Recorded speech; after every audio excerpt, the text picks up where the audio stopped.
Greetings to all my subscribers and followers out there. I am Mark Hasara, the host of the Lessons from the Cockpit Show, and this is episode number 107, and it's going to be a doozy. This is going to be a great one, folks, because I've wanted to interview this guy for a long time. My background, as you can see, I flew KC-135s for 24 and a half years. On the Lessons from the Cockpit Show, we interview some of the most fascinating and intriguing pilots, aircrew members, maintainers, aviation enthusiasts from all over the world. We want to hear their stories, but more importantly, what did they learn from being in these extreme and extraordinary military, commercial, and even general aviation environments?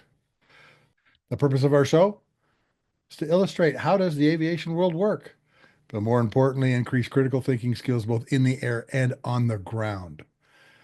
And some of the stories that you hear on the Lessons from the Cockpit Show are being told for the very first time. Today's one of those days. The 107th episode is being brought to you by Wall Pilot, custom aviation art for the walls of your home, office, or hangar. These are 4, 6, and 8 feet long prints on vinyl of famous airplanes, like you see the tanker behind me, 8874, my airplane when I was stationed in Okinawa. These are beautifully detailed, exhaustively researched. They peel off and can stick to any flat surface. Found out that they're weatherproof. So go to wallpilot.com and order from 158 ready to print right now. Famous airplanes from World War II, P-51s, ME-109s, all the way up to 5th gen fighters. Don't have 6th gen yet. Don't know what it looks like, but we're going to find out. Helicopters are kind of worrisome because, man, those rotor hubs are hard to draw, but we're working on it. If you don't like something that you see in the ready to print, fill out the custom form and let us do a custom one for you of your favorite airplane with your name on it, from your favorite unit, even tail number, weapons load. We can do it all for you. Go to wallpilot.com and take a look. Order a couple of these because that's what keeps the show going. On today's episode, we're going to interview somebody we've scheduled, I think, twice, but we just couldn't pull it off. And finally, we did. We're going to interview my good friend Derek Oakes, who works with me on the Gail Halverson Candy Bomber Foundation. And he's got a really interesting background. Flew C-130s and C-17s, then cross-flowed to the Hawg and was a Hawg squadron commander and operations group commander. And he's going to tell us about flying mobility airplanes, then going to the Hawg. So grab an adult beverage of your choice, sit down, strap in, and let's begin the Lessons from the Cockpit Show with my good friend, Derek Oakes, call sign Woody. Here we go. Derek Oakes, call sign Woody. Good morning, Sluggo. How are you, brother? I'm really good. I'm doing It's well. great to have you on the Lessons from the Cockpit Show, man. Love it. Uh, You and I have known each other for a little bit, haven't we? Working on the Candy Bomber Foundation together. Yes. Yeah. And before that, working with the 151st a little bit. Yeah. Oh, yeah. I appreciate you coming on. So tell all my listeners a little bit about what you used to do for a living. This is going to be good. I was in the Air Force for about 20, just under 25 years. I started out, went to pilot training and flew C-130s for a good number of years, deployed not all around the world, but to a couple nice spots in the world in C-130.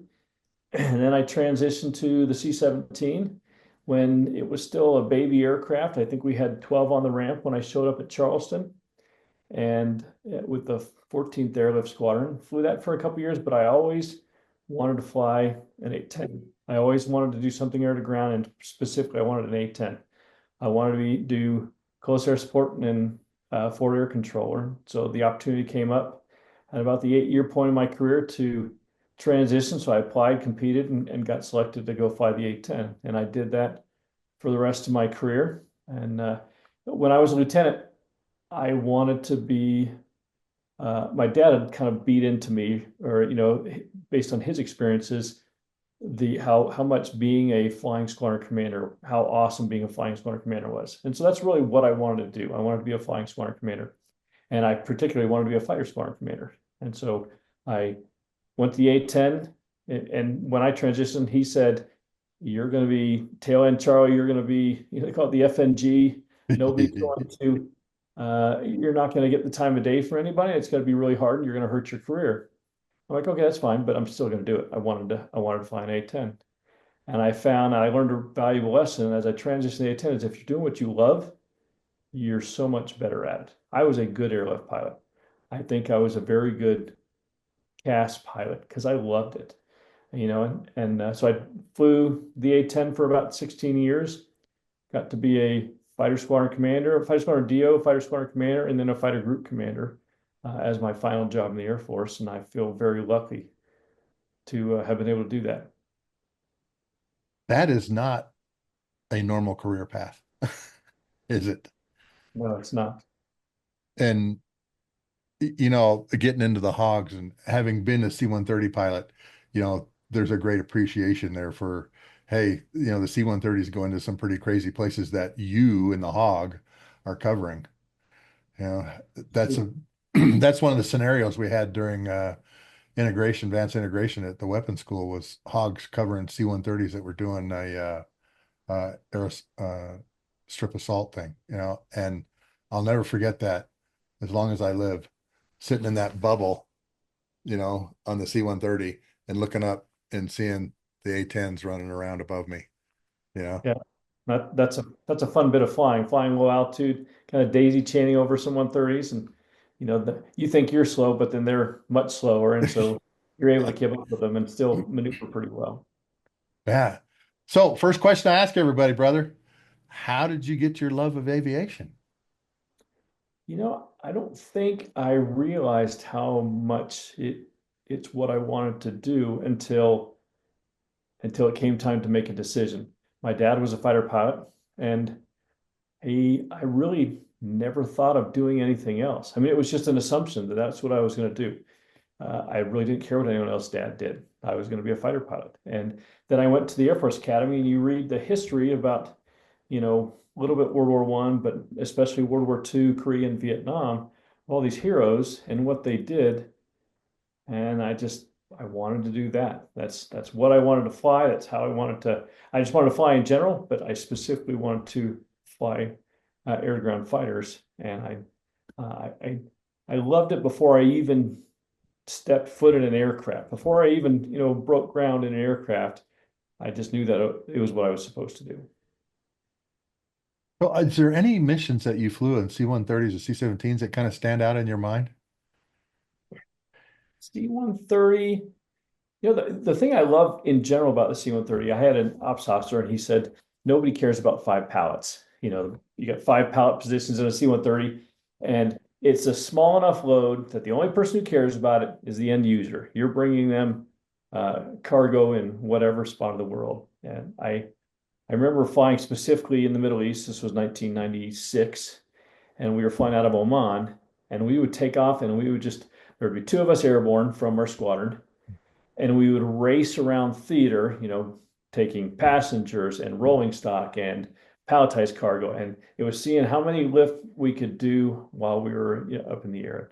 I really loved the challenge of it. It was a blue collar job that required a white collar education. You were sweaty, stinky, pushing pallets yourself. And so in general, I loved the C-130 mission. I loved landing in the middle of nowhere. I remember one time we were waiting for a Mother May I from Rome. We were flying in Italian airspace, and we were on the island of Sardinia. And prior to takeoff, you had to get clearance from Roma control. So here we are, a crew with, we don't have any cargo because we had dropped off our cargo, and we're sunbathing on the top wing with somebody with the HF radio on trying to get a hold of, somebody in theater. I love that. I love doing the Caribbean missions, I can't tell you how many times we'd get caught on the edge of severe thunderstorms and your entire windscreen just turns purple on. You got electricity just kind of floating around the aircraft. You can't hear anything. The radios are completely static, charged and fuzzy, and you're just hoping, please don't let us get a lightning strike. Don't let us get severely hammered by this weather. So, St. so Elmo's fire, man. Isn't that it's it's dangerous, but it's beautiful at the same time, isn't it? that it When you exactly is. see it dancing around and stuff like that. I mean, you're a little scared because you know you're about to get hit, but you Yeah. sit there and you look at it, you go, wow, that's one of the great pictures that I'll always keep in my mind of typhoon evacuation out of Kadena heading to Guam, going around the typhoon Mhm. and St. Elmo's fire dancing all over the windscreen. And of course, we have to move the airplane, get away, and everything like that. I've been hit by lightning 3 times, you know, getting around typhoons, but I remember sitting there watching it and just mesmerized by it, you Yeah, know.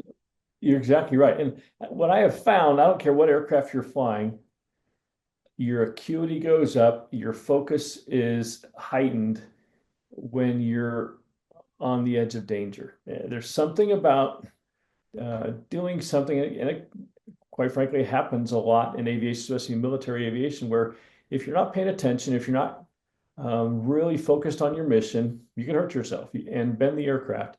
And it's amazing how acute your senses are, which means how amazing those experiences, once you live through it, how amazing those experiences are.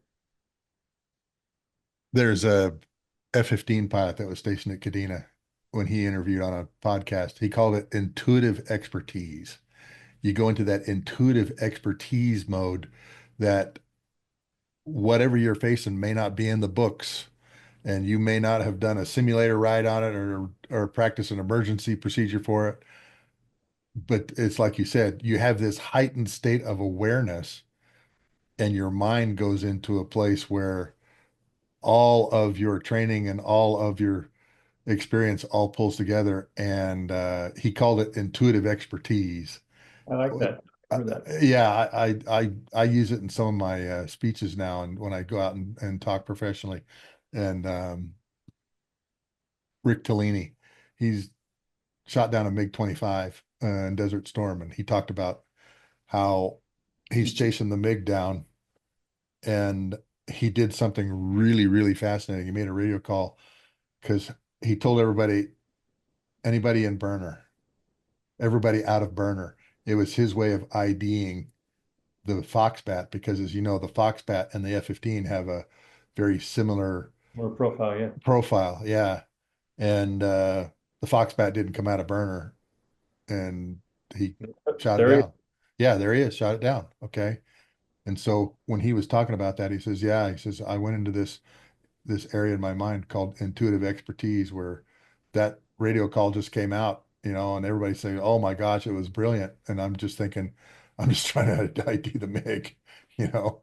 When I was a group commander, to a lesser extent as a squadron commander, because I hadn't learned as much, but I determined that my main job as a commander of airmen was to create an environment that bred tactical and operational decision makers with strategic wisdom, meaning that I needed to give them as many opportunities to make decisions and to make different decisions. Because you'll say the same thing. I mean, you can probably, with a little bit of coaching right now, you get into a KC-135 and take it off and fly it. And you look at some of the switches and the displays and go, what is all this?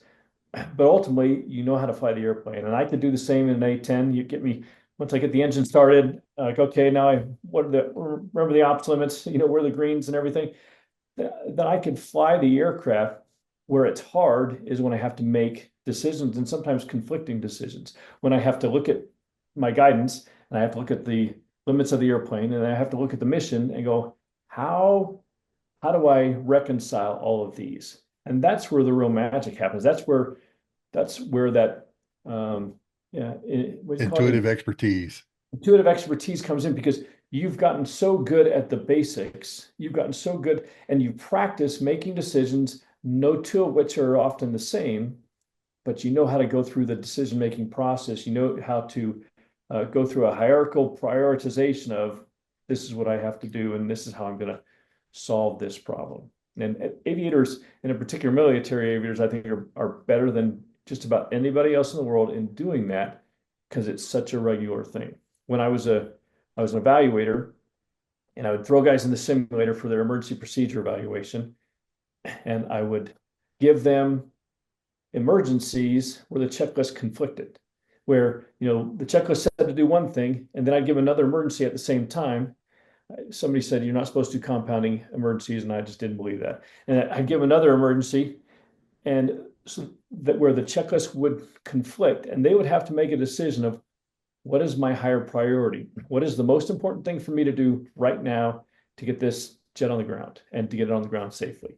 And that's the intuitive expertise is a great way of saying that. And you know what, Derek? Those sims where you had those kinds of scenarios like that, your learning curve is really steep. Mhm. Because I remember having a couple of instructors that did that very same thing, where you're like going, wait a minute, there's now a change in priorities.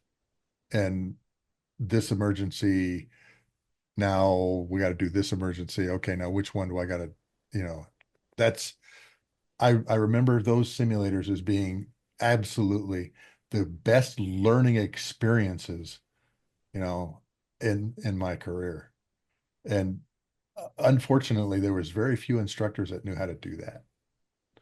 Yeah, I remember I learned as a young C-130 pilot, going through aircraft commander school, and what they would take you off out of Sotocano in this simulator, Sotocano, Honduras, and on rotation, right at your max effort takeoff speed. I can't remember the terminology exactly. They would fail your number one engine, I think it was, and the prop would fail to feather. So you've got these four big speed brakes out there and a lot of torque. And if you left all the other three motors spinning, you were going to do this. You're going to flip upside Yeah. down, and you're going to die upside down. And I remember seeing that red screen of death for the first time, and it was eye opening. It left me with a cold sweat of I didn't handle that. I could have killed myself. And so you ask yourself, you never want to pull power on a takeoff unless you do, unless Yeah. I'd rather crash, right side up on the belly, into some trees than upside down where it's a guarantee I'm not going to walk away Yeah. from it. And Yeah. but helping aviators make those decisions and learn how to make those decisions is a key skill. And see, pulling power on the opposite engine is not intuitive on takeoff, No, but yet it's the thing that helps you live.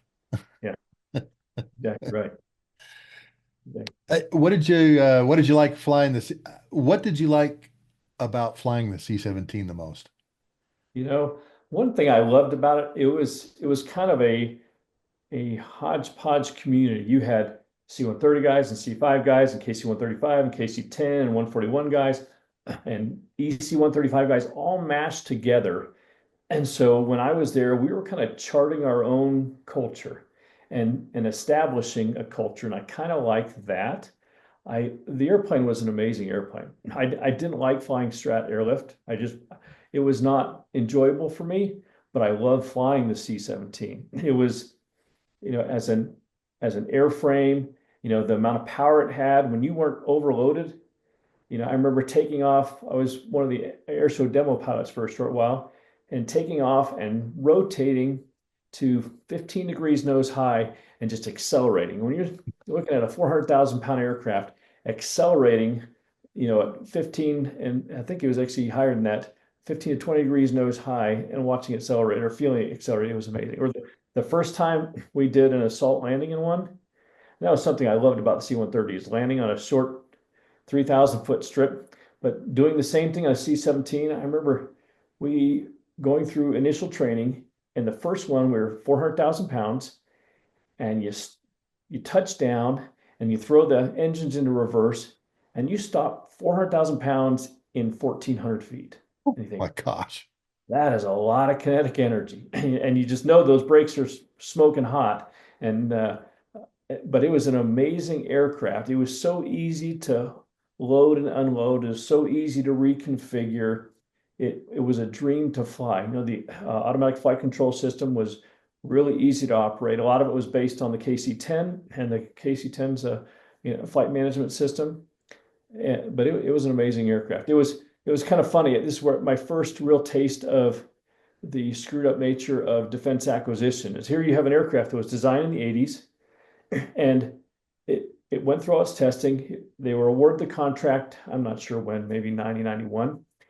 But by the time I got there in 96 through 99, we're flying with a laptop to load up our software, to load up our flight plans and to load up our data. It's an 8086 computer, and it doesn't have a hard drive, and it's not big enough to get us across the pond. So if you want to fly, to the Orient, you're going to have a broken flight plan because you can't put enough waypoints in there. It's almost like halfway through the flight plan, you had to put in another disk to get you the rest of the way across the ocean. And there were some other things about it. I'm like, really? It's so blatantly obvious that this is a dumb idea, that they should have fixed this, but that's not the way defense acquisition works. They can't just go, oh, this is a bad idea. Let's fix it right now for every aircraft coming off the line. Never mind that, like I said, when I got there, we had about 12. So there were another 200 plus aircraft that the United States Air Force was going to buy. And there's a good chance that some of those fixes, unless we killed somebody with some of the problems, it wasn't going to change. And the 222nd C-17 that came off the line to go to the United States Air Force was going to have that same stupid problem in it. And that's not entirely true, but there are some things that if it didn't rise to the level of a real safety issue, it wasn't going to be fixed. The original KC-135A model, you can only put 24 waypoints in. That was it. Yeah. And like you said, when you're going across the pond, the navigator, would do this like mid-mission update where you put in 24 more or whatever, and now I think it carries like 40 or something like that. But that's crazy. What was it like flying with a HUD? You know, it was kind of nice. When you got up to altitude, you actually close it down and just look at your system, because then it kind of blocked your field of view. In some ways, it made it easier, and it made it more complicated because you had this total velocity vector, and that was where your aircraft was going, and you would put it on the descent rate where you wanted it, and you would actually have it aimed at your desired touchdown point or your aim point reference on the runway. And you get into turbulence or anything like that, and it's bouncing around. So in some ways, you felt like you were chasing the technology, because if I didn't have that, I'm like, this is a good glide path. I'm close. I'm looking at my aim point, and it's not changing. But the technology and the different air mass that you're going through over a short period of time, they're making that thing bounce around plus or minus a couple of degrees, and it makes you feel like you can get into a PIO, pilot-induced oscillation, if you're not careful with it. But it was very nice, and for doing airdrops with it, it was kind of cool because it would line you up on where you needed to be based on your wind drift. So it wasn't, it was a nice to have. It made flying a really low weather ILS really handy. I didn't use it nearly as much as when I went to the A10, where you've got a lot of targeting information in the A10 heads up. Even though the A10 HUD was not very good, it still presented some very critical information for how doing your mission. Well, let's transition that. So, how did you apply to go from, tactical airlift to tactical fighter? Well, just walk us through that process, because a lot of people don't understand or know that you can do that. Well, it was a window. The Air Force went to a dual track pilot training after me, where if you flew the T1, you couldn't go fly a fighter. I flew the T-38 in pilot training, probably like you did. Yep. And so it meant that we were universally assignable. But when I graduated, because I got an airlift aircraft, I didn't go to fighter lead-in. I just went straight into the B course for the C-130. And when I went through pilot training, they were banking pilots. This is the big drawdown of the early 90s. And 40% of every pilot training class got fighters. And of that 40%, for about a year and a half, maybe 2 years, there was maybe one fighter per class. So the combat air force had literally shut down their pipelines. And I'm not a personnelist, but I could see that's going to be a problem later on because you can't have age groups that are completely devoid of certain skill sets. And sure enough, about 4 years later, they said, we've made a mistake and we need to get guys into fighter cockpits. And when I was leaving, when I first got the C-17, it happened, it came out. I'm like, I just got here, but that's what I really want to do. I went ahead and applied. It probably wasn't good because it told my leadership that, yeah, I think the C-17 is cool, but it's really not what I want. And so their dream is this beautiful strat lifter, and I wasn't really interested. And so that wasn't probably beneficial, but they were good to me. But then AMC, Air Mobility Command, said, no, we're not releasing anybody to go to C-17, or leave the C-17 to go to a fighter. About 2 years later, it came up again, and I again, I loved the airplane, but I just didn't love the mission and the uncertainty of it. And I had a young family, and I didn't love not knowing when I was going to be home. And I said, I went ahead and applied again, and I got accepted to it. So they have this fighter crossflow for it was like for a couple of years. They had picked 25 guys a year, or maybe it's 25 guys every half year. I don't know what it is. That transition into a fighter cockpit.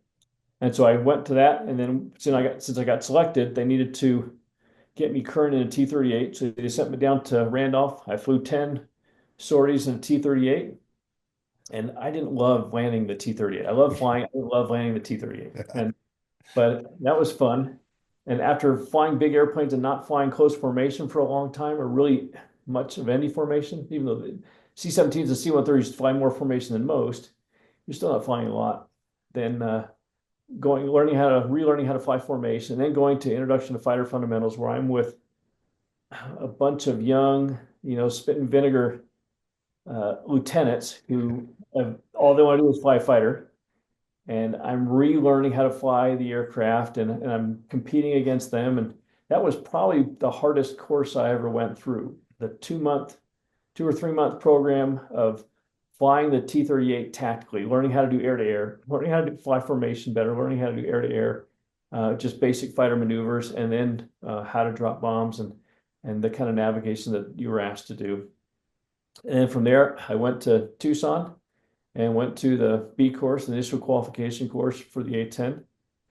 And that was about 5 months. Then I showed up in my squadron, and all my peers, from a flying perspective, are lieutenants.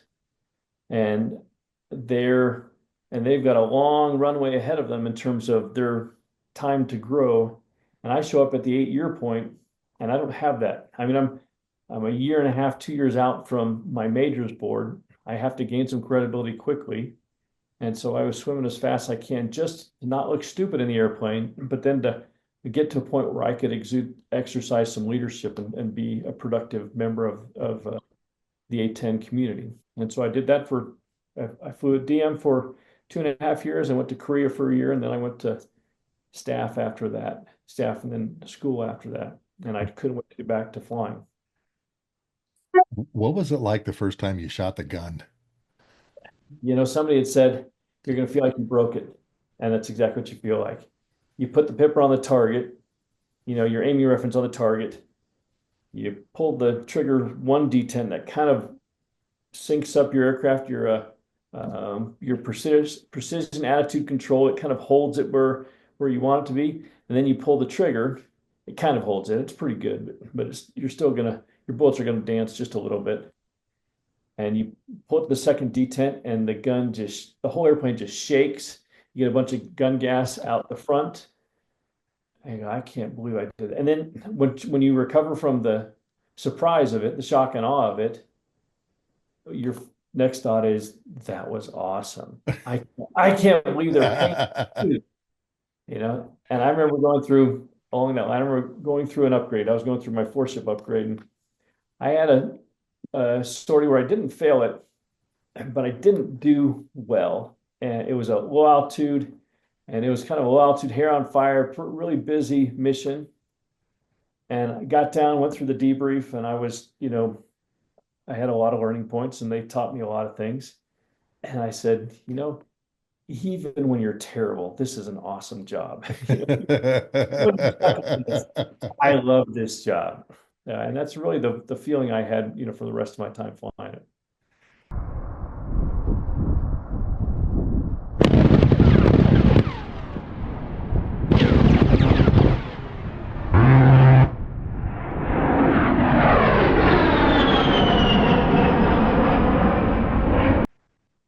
Every A-10 pilot I've ever talked to has said that. I absolutely they got the assignment and pilot train. They're like going, oh, you know, I wanted a fighter, not this kind of fighter, slow. Yeah. And then they got to the A-10, flew the A-10 for one assignment, two assignments. Every one of them loved it. No, Absolutely loved it.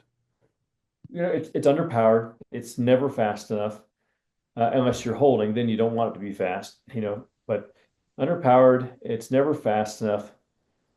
When you're doing air to air, like a one versus one another aircraft, you're like, man, I'm just bleeding energy. I can't fight.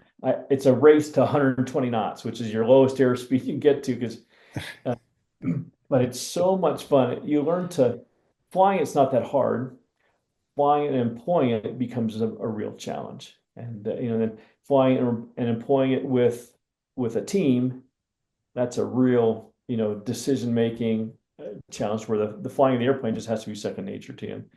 And that's kind of true with most aircraft. As you get into employment, you fly. I'm sure you've flown civilian aircraft. People get excited about takeoff and landing. I'm like, that's just what you do. I don't. I mean, I want to be good at it, but I really don't spend a lot of time on my takeoff and landing. Yeah. Think about that, because that's getting me to the fight. It's getting me to what I need to be doing. Absolutely. I'm there are so many pictures in my mind of different airplanes on the wings of the tanker, behind me, all those kinds of things. And you're right, the takeoff and the landing were just okay, I'm leaving home, going home, and that was about all I thought. There Yeah, was so much stuff, particularly when you were flying over Afghanistan, over Iraq, where your missions were so busy. yeah, And like you said, changes to the mission where now you're going to refuel F-15E Strike Eagles. Now you're doing A-10s down low, all those changes and tanker guys were really good at handling the changes, but the employment of the airplane was absolutely fabulous. So, yeah. hey, when we started talking, you were just about to go into a story of Western Afghanistan. Why don't we start there? Okay, this was the last time I was there, and I was flying with a good friend of mine as my wingman. I was the squadron commander at the time, and we got launched. And I can't remember if I knew the intel before or afterwards, but I we went out to. I knew some of it beforehand. We went out to Western Afghanistan, and the Brits had been out there, and the Brits had been, socializing with the locals, giving candy to the kids. After they left, the Taliban came in, and all those kids, because they have nothing, they kept the wrappers. So they searched all the kids, and any kid that had a wrapper from candy, they cut their mom's, they shaved their mom's head and they cut out their dad's tongue. And when you learn something like that, and so then my wingman and I, we we were holding until critical mass. We knew where these guys were, and we were waiting till they all congregated into a building. And there is no, you don't want to be vengeful and hateful, but it can be hard sometimes when, and so we waited until they had critical mass. They needed to get to a certain number in the building. And then once we got to that point, then he and I rolled in and we dropped two GBU-38 simultaneously. So his went in the courtyard. There were a couple guys in the courtyard, and mine went on the building. And so it completely destroyed the building and leveled the courtyard. And then right after that, somebody, one of the guys, I don't know how he lived, he was probably bleeding internally, but he got up and he started running away, and the predator picked him up. We had a predator overhead, and the predator saw him going away, and he lays the target, and then I picked it up with my pod, and so then I was able to set myself up, and I rolled in and I strafed him to take care of it. And it's really, and I remember thinking afterwards, these are evil people. These are ugly, evil people. I can't bring myself down to their level. I have to be technically proficient. I have to have a hunger to do my job perfectly, but I can't allow myself to bring myself down to their level. And I just that stuck with me. I mean, it stuck with me to this day. The technical proficiency that we needed to execute the mission, and and to keep things in perspective. I was not going to let that guy get away. A guy like that didn't need to be on the earth any longer. But beyond that, I didn't need to have any hatred or animosity towards him. I just needed to take care of a problem. And that's one of the things that you guys, particularly A10 community, down low. I mean, as low as you guys are running around, you're not just seeing bodies, you're seeing faces. Yeah, And it's hard to explain to people that have not been in that situation why you react the way you do. yeah, And I saw it from a different perspective, obviously, at the kayak, where Predator was following some really bad dudes. hmm, And I will tell you, I I was happy when we took some of these guys out because we knew what they had done and what they were going to do and continue to do. And you're right, removing some of these guys from the face of the planet was in fact the right thing to do. yeah, But you try to explain that to people who aren't so in sync with what we're doing. If you, you know, it's hard. It's tough. All right, because oh, we're supposed to love everybody. There's no love in these people's hearts. You know, yeah, and as I explained, as we were talking about the rescue of Jessica Lynch and the things that they were doing to her, and then we finally found those people, the Saddam Fedayeen that were doing that to her, and two F-14s, man, rolled in, two 1,000-pound GBU-16 laser guided bombs on the building, killed all of them, and we knew that was the right thing to do. And they yeah. were too stupid talking on their cell phones, man. And that was one of the things. One of the generals after the war that we interrogated, Rod Majid Al Hamdani was his name. And he said, I didn't want to get anywhere near the Saddam Fedayeen because they were always talking on their cell phones. And I knew that the end of a cell phone conversation was a bomb. That's what he said. I knew at the end of a cell phone conversation there was a bomb. And, I mean, that's how good we are. So, Arrogance, huh? Yeah. And arrogance. yeah. And people don't understand, how serious we are about that. So, I remember one time, well, just here's one other story. We were put on a target. I can't remember if he's a high value target or not, but he and his buddy were planning an attack.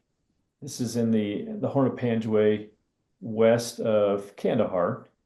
And we get overhead and we're tracking them for a while, and then we finally get clearance from not from the CAC, but I can't whatever agency we were working with to take him out. And then they get very prescriptive on the weapons and everything for weapons effects around it because you're in a village. And so they said go ahead and strafe. And I rolled in first, and so you get two guys standing there.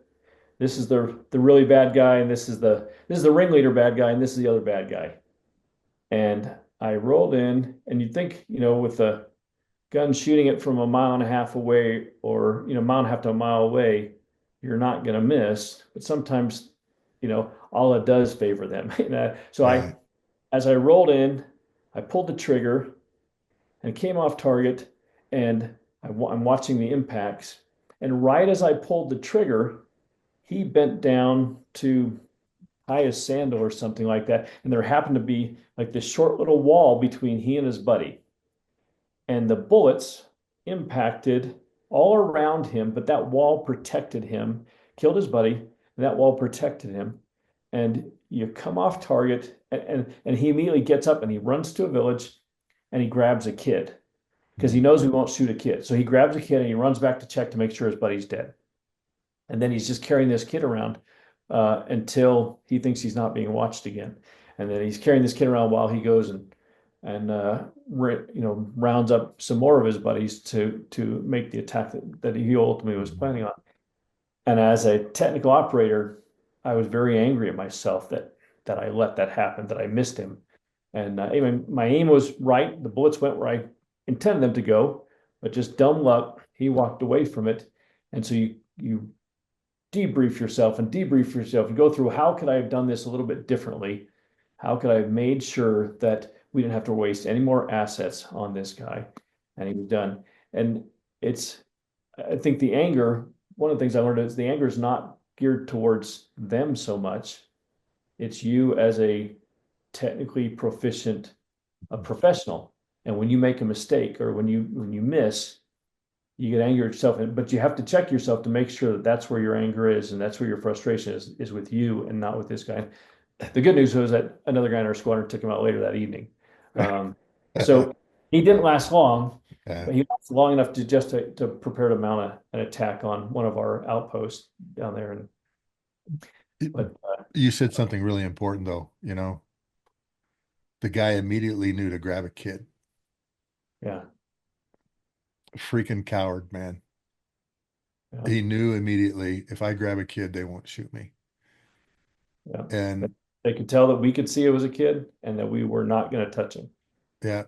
And that's a counter targeting technique that they used all the time and still use. We see that all the time. We'll put kids around because they know the Americans aren't going to shoot kids. Mm-hmm. Particularly the Americans. The Americans are not going to shoot kids, but we'll get you one way or another. And I remember many times seeing people going into these bad guys going into these housing complexes, and we couldn't do anything. We knew they were in there, but we're not going to take the building down because of the moms and the kids, and that's one of the things. That's one item that I applaud by the Americans, that we're not going to mess with your kids. We're not going to mess with your wives. Unless, of course, your wife is shooting at us. That's a different story. But, God, so many times, particularly on Predator video, we'd see it all the time, man. Yeah. They knew somebody was around them and they just go grab some kid. The mom is screaming like crazy because she knows what's happening, and off we'd go. So, hey, tell us about the Maverick missile, man. The A-10 is known for its gun, but it's also known to have the Maverick missiles on them, and that is a phenomenal weapon. I never saw one in combat. A lot of my friends have. I wish I had, but it is an amazing missile. It was quite a few years of flying the Hawg before I got to fire one. And I remember one time I'm on the ranges at Nellis and I'm shooting, I think it was an A model, which is it's a missile that doesn't have a long range because the optics are not very good. So you got to get in pretty close. And I, I'm going on this whole, it's a tank. There's a convoy of tanks in the 60 series range, and I lock it up, and you hit the PECO button, the weapons release button, and it's an amazing feeling because it's like a freight train coming off your wing, and it's 500 and it goes up, not high like a horn, but it climbs up a little bit of a parabolic move, and then it comes down to hit the softer armor on the vehicle. And so I'm driving, I fire, and when you fire a weapon like that, once you let it go, it's a fire and forget, and you're supposed to do a safe escape maneuver.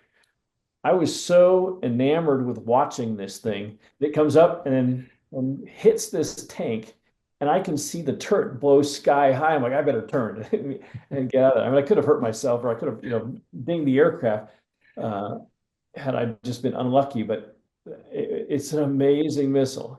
Another time I fired it. I was flying in weapons school with I didn't go through weapons school, but I flew with them. A lot of great professionals there, and I had three other weapons officers, instructors, and me. And so I was the slow class kid out of the group. And I don't know if I was flying as number three or number four. And we all four of us had Maverick missiles, and we were out on the 70s range, so in the Western ranges, and we're shooting them low altitude. So we're coming in, and the guy in front of me, he fires the missile, and sometimes they don't work. And it went off the rail and went pulled underneath it and hammered into the ground. So you've got this 500-pound, 125-pound shape charge just burying itself in the sand. That'll wake you up really quickly when something like that goes right underneath your aircraft and you're down, below 500 feet firing that weapon. I bet it's pretty awesome to watch when those things impact something. And you know what? People don't often realize, these weapons sometimes like go off the reservation, you know. They don't always work 100% of the time. And No.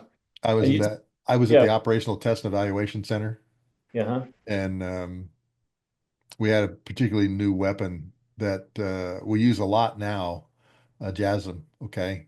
But Mhm. we had a couple drops that didn't go as planned, let's say, all right?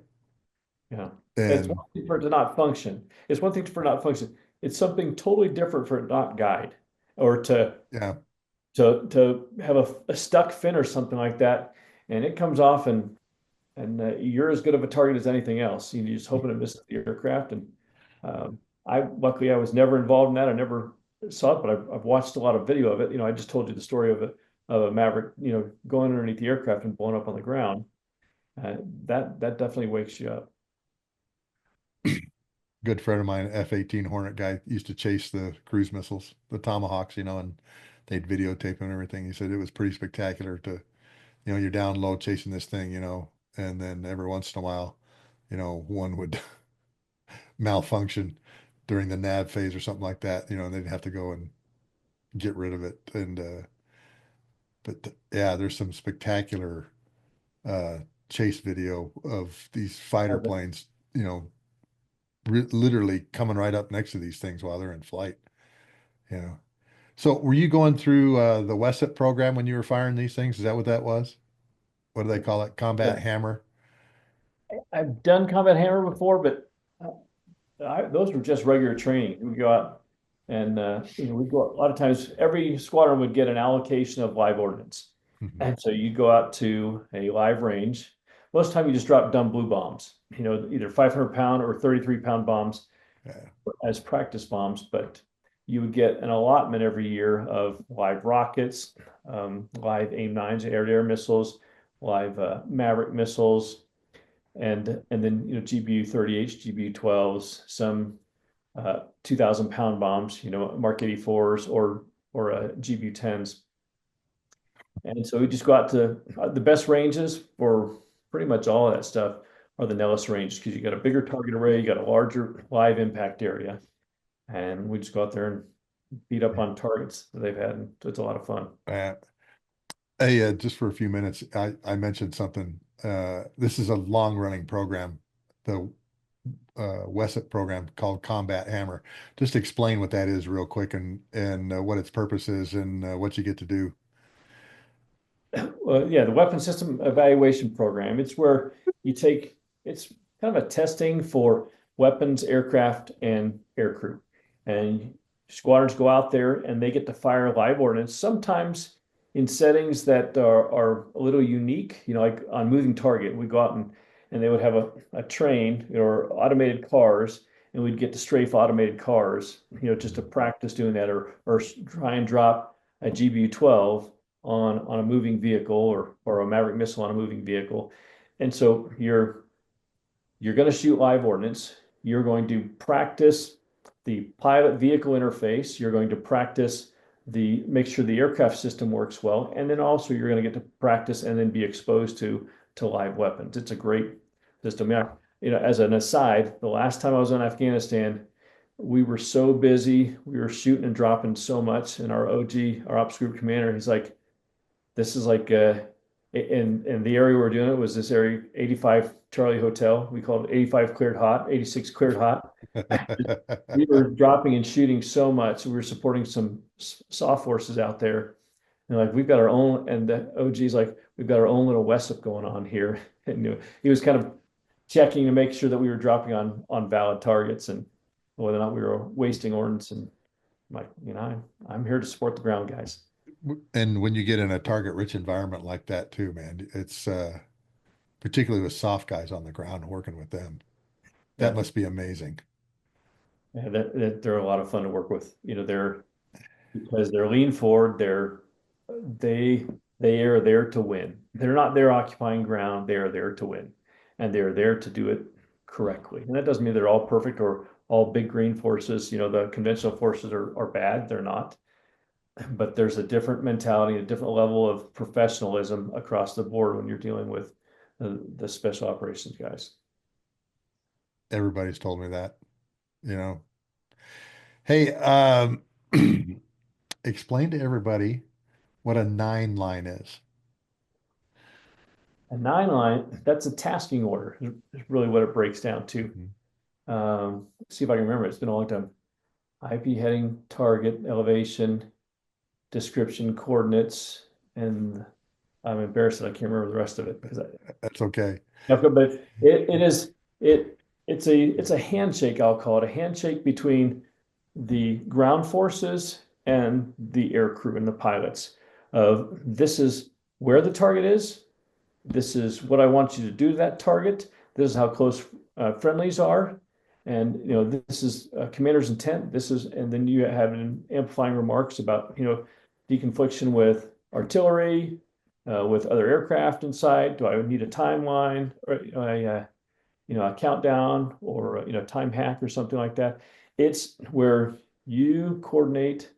You're coordinating with the JTAC, and sometimes you'll show up in theater and they'll say start, stand by 9 line, and they're ready to go, and they've been waiting for you to show up, and they will rattle off the 9 line to you, and so you write it out, and then you'll conform with them. There's some parts of the 9 line that are mandatory confirmatory communication where you have to say, your elevation, you have to say the coordinates, you have to say the location of friendlies, and then once you are sure that you have a handshake between the air crew and the ground party, and you're sure of what the ground commander's intent is and what's expected of you, then you're ready to prosecute the target. And sometimes that happens. Like I said, sometimes you'll show up right away and get handed a 9 line, and sometimes you're working with a ground team. You're providing them non-traditional ISR where you're scanning targets for them. You're feeding them coordinates. You're feeding them hotspots. You're feeding them enemy location, and then they'll say, okay, I want you, ground commander says, he wants you to take out this particular spot, call ready 9 line. And so he'll put together the 9 line, he'll read it to you, you read it back. Again, it's that handshake over the radio, and then you go ahead and prosecute the target. One of the amazing things about, if I may, about a 9 line and about that whole interaction is you've got guys on the ground that you've never met. They don't know you from Adam. They don't know your capability. Your squadron may have a reputation. Your airframe, when an A-10 shows up in theater, in general, there's a high level of expectation and trust with the A-10. You can ruin that pretty quickly if you screw it up, but there's a level of trust. But I've had it where you show up and guys say, we're taking fire 75 meters to the east of us. Call ready 9 line. And within just a few minutes, you're talking to this guy the first time you've ever met him. There's no pleasantries, no introduction of, hey, how are your kids? And where are you from? It's, we're taking fire from this. I need impacts north to south. I want 30 millimeter on that tree line. And that's it.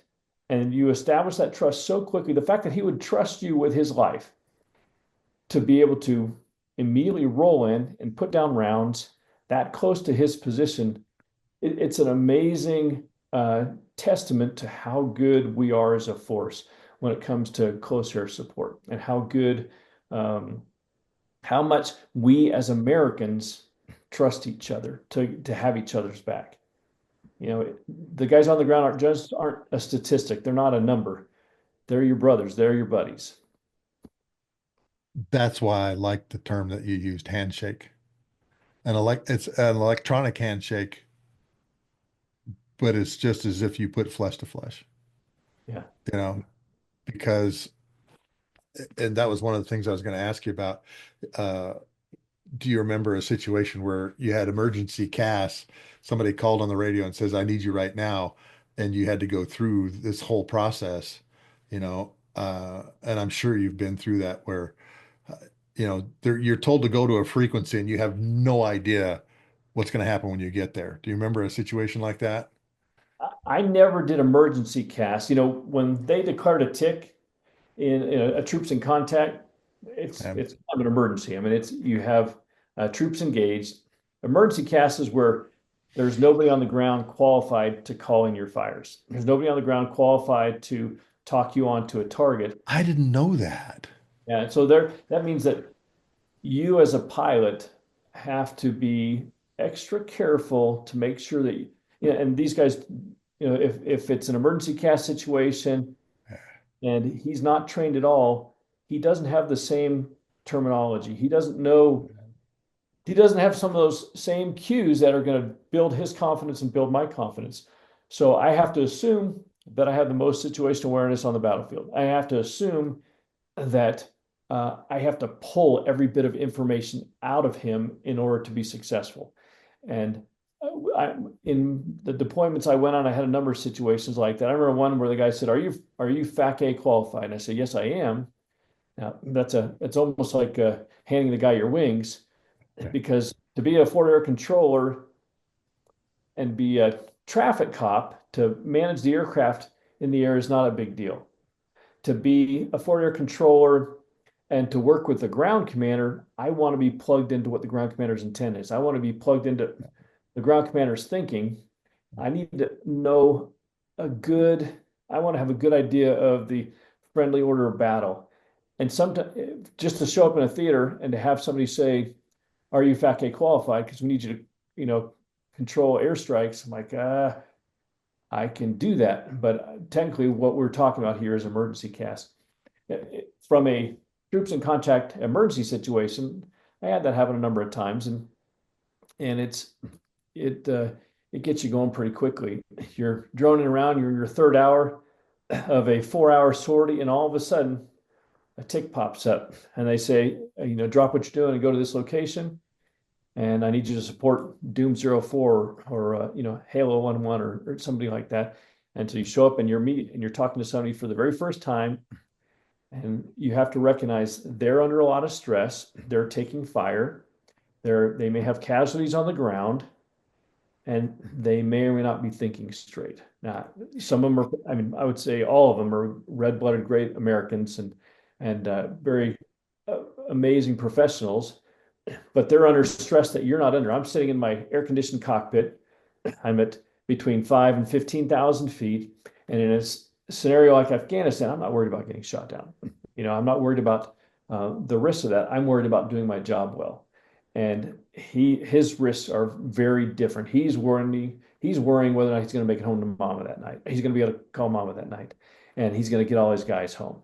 And so I have to take that into account as I'm gathering information from him, as I'm getting his not only his verbal cues, but his tone and the speed at which he is talking. All of those things factor into, can I trust what he's saying? How fast do I go or how slow do I go? And how much do I drive the conversation to make sure I'm getting the right information out of him? And anybody that's read any stories about Afghanistan, you know, that term tick comes up all the time, Yeah. you know, because these guys could be walking through a village and turn a corner and all of a sudden they're just getting hammered, you know, and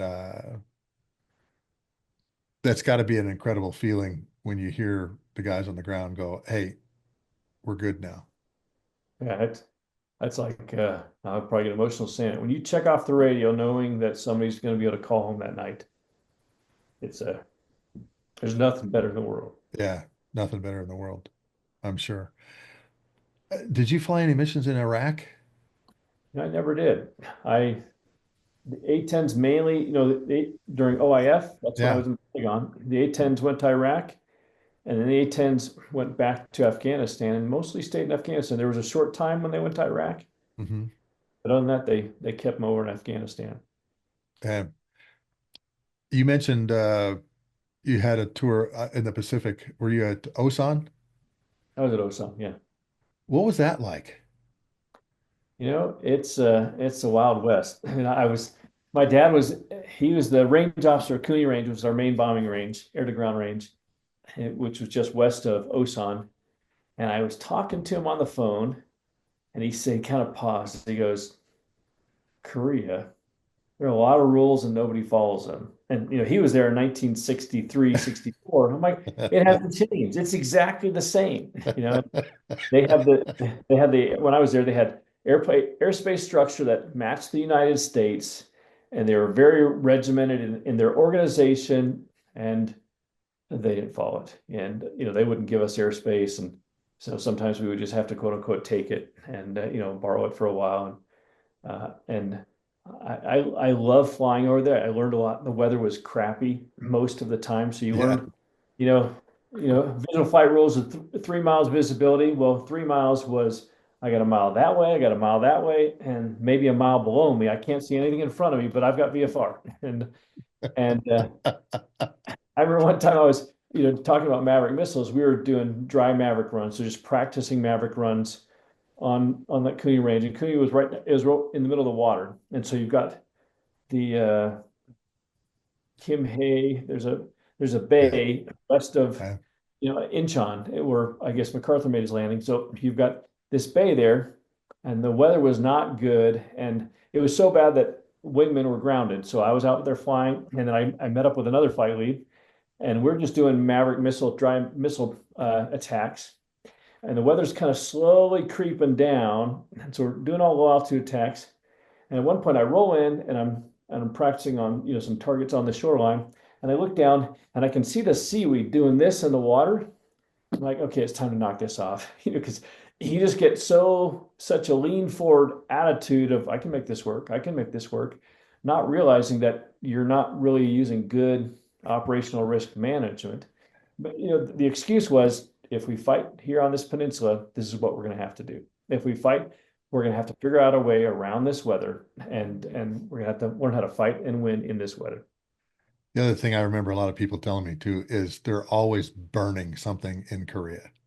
There's Mhm. always, it's always covered in smoke. And even when I was flying tankers out of Kadena, there were days when the ground was covered in smoke.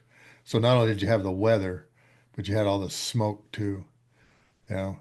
Um, and that was one of the very first times I refueled A10s down really low, Yeah, and I remember looking down at the mountains and everything going, wow, we're down low.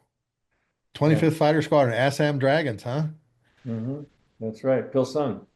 It was a fun unit. They would send a lot of lieutenants over there. So it was the inmates running the asylum. You had a squadron of 40 pilots, and some 20 plus of them were young lieutenants who were all thrust, no vector, and just keeping them alive. And a lot of times, I was in the operational support squadron for most of my time there, and I would fly nights, and they would have me as a multi-ship flight lead, and they would say, "Hey, we don't have enough flight leads, so you just take two wingmen out." And so we'd go out at night, and I'm dragging two women, just trying to make sure they don't kill each other and that they learn something, you get to be better pilots.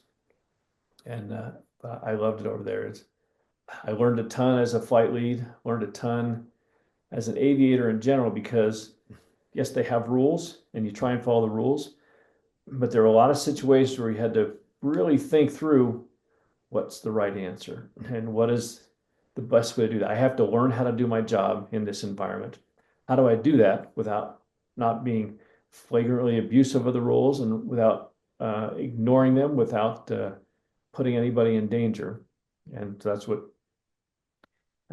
I got out of my year in Korea. Did you fly a lot on NVGs? I did. I have probably quite a few hundred hours on So NVGs. yeah, Yeah.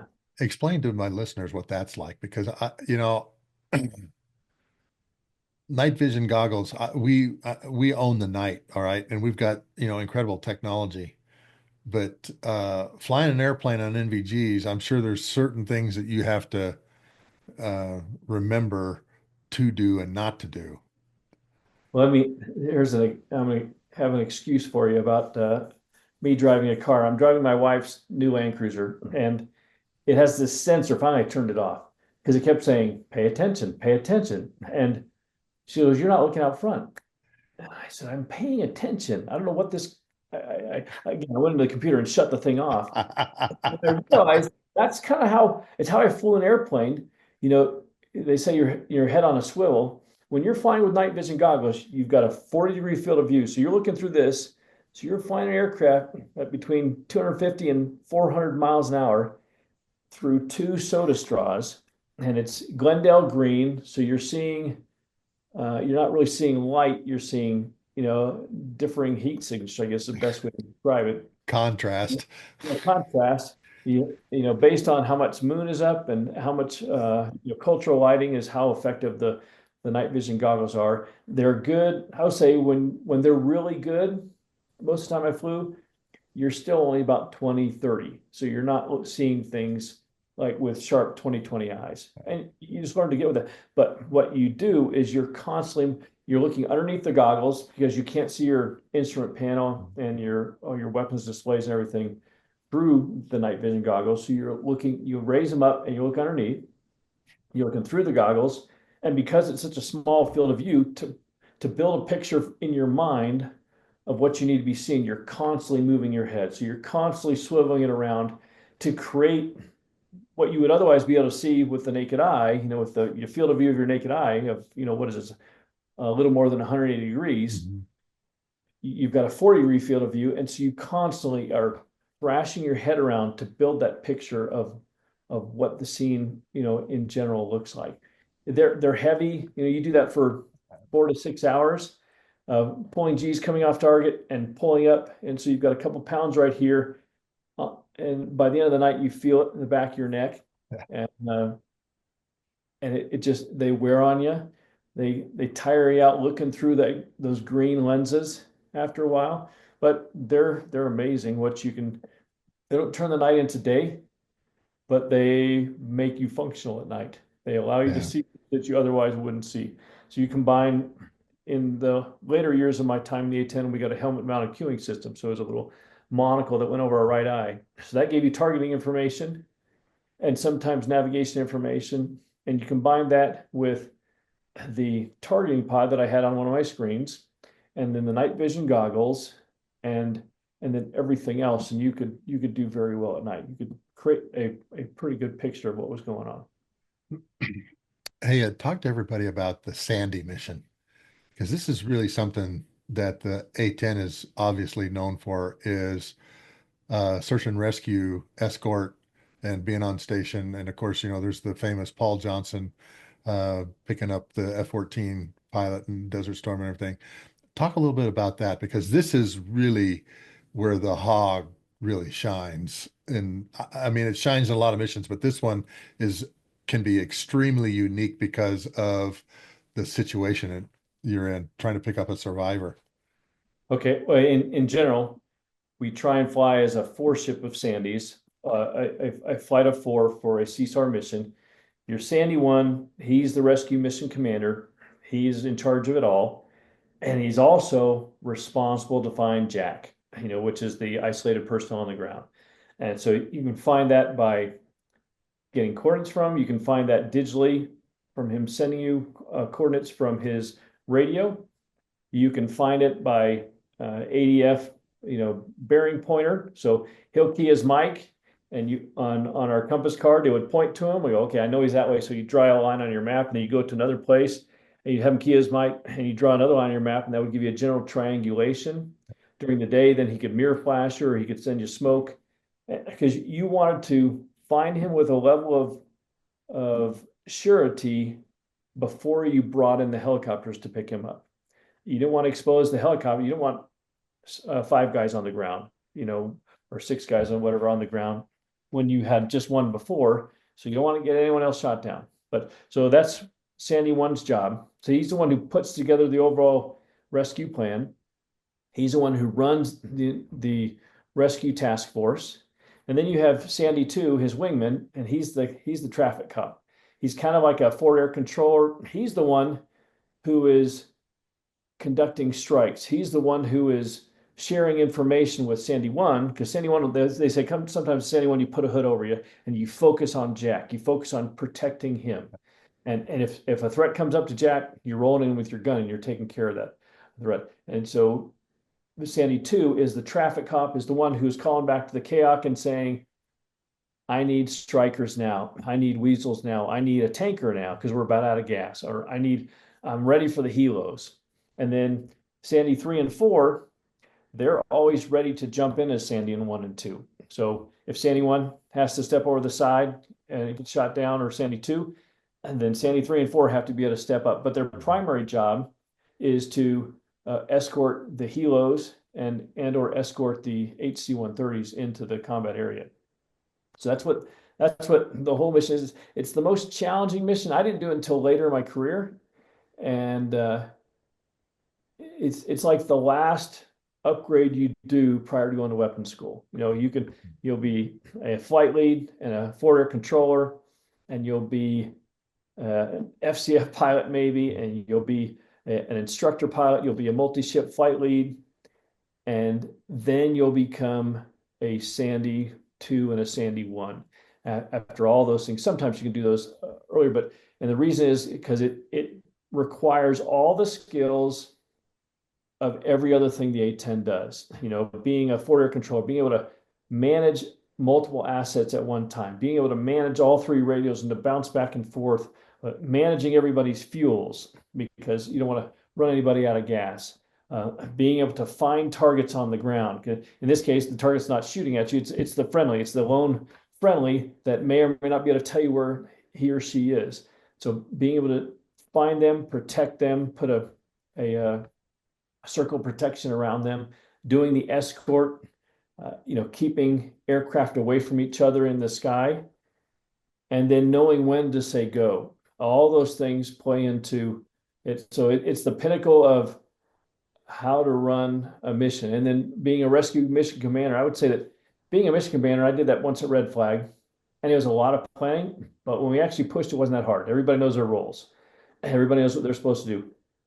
A rescue mission commander, it's the same, but it's not, because you don't know exactly what's going to happen. You don't have static targets on the ground. You don't have nearly as many knowns. You've got Jack, and he's get picked up.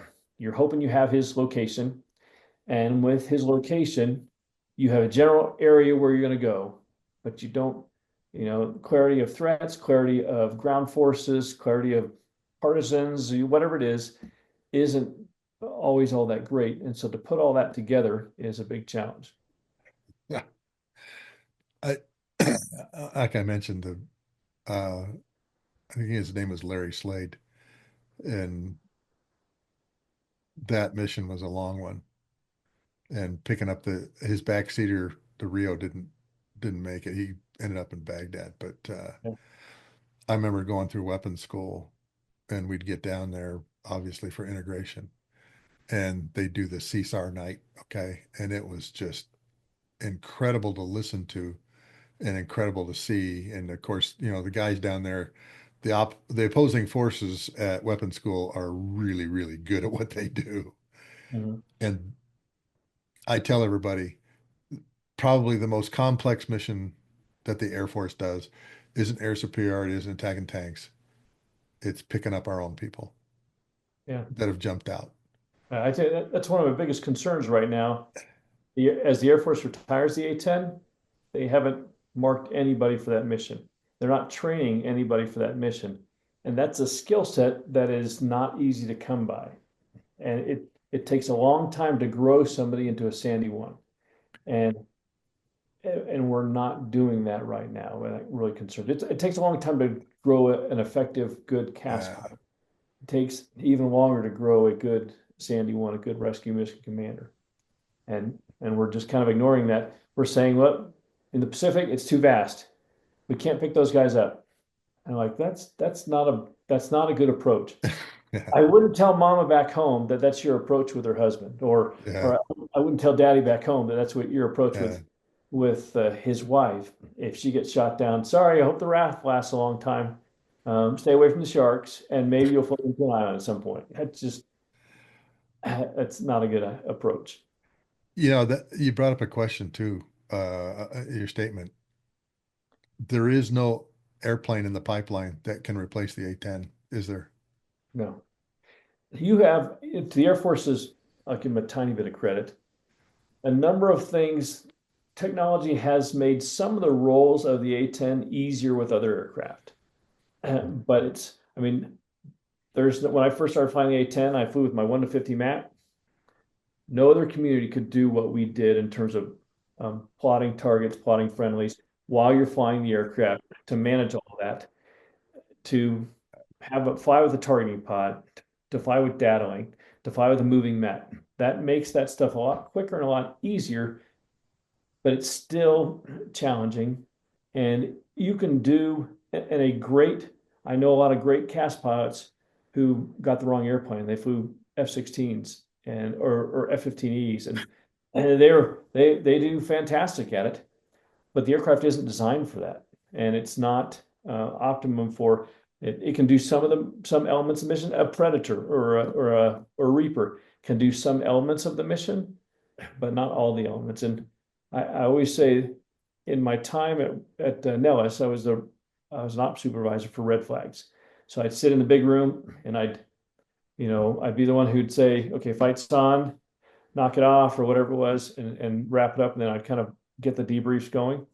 And what was amazing to me is, it wasn't amazing, but it was just kind of eye opening to me. Every time we would have F-22s in a flag, they still always got to the merge. The F-22 is not meant to turn with somebody. I mean, it can really well, but that's not why we designed it. It's supposed to be a beyond visual range platform. But guess what happens? Strikers get to the target area, and they still need protection, and they still need somebody there helping them out. So the F-22s always end up in the merge, and it's similar with air to ground, and in particular close air support. We keep saying, well, we don't need CAS. We're not going to need Army forces. And yet, what happens over and over and over with every single conflict? We always say that the bomber's always going to get through, and then it's the fighters are always going to get through, and then we got precision weapons that are going to negate the need for Army. And what happens? Every conflict, a force on force fight. And the force on force fight looks different every time, but there's still a force on force fight. And until we solve that, until we convince the enemy that we don't want to fight face to face with them, that we just want to do it with long range weapons, we're going to have force on force fights. And and so you need a close air support cadre, and you need a close air support aircraft. And my advocacy for the A-10, in part because I love it, but I know that not everything lasts forever.